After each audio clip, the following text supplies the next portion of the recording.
বক্তব্য প্ৰদান কৰিবৰ কাৰণে আহ্বান জনাইছোঁ আৰু পুনৰ সকলোকে থিয় হৈ এটা উমান হাত চাপৰিৰ সৈতে পুনৰবাৰ তেখেতক অভিবাদন জনাবৰ কাৰণে আহ্বান জনাইছোঁ।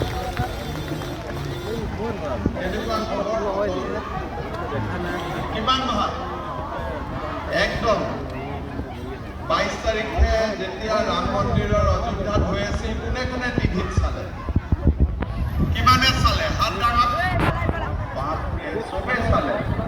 তেতিয়া মোৰ লগত একেলগে কওক, জয় জয় শ্ৰীৰাম। বহুত বহুত ধন্যবাদ। আপোনালোক বহক।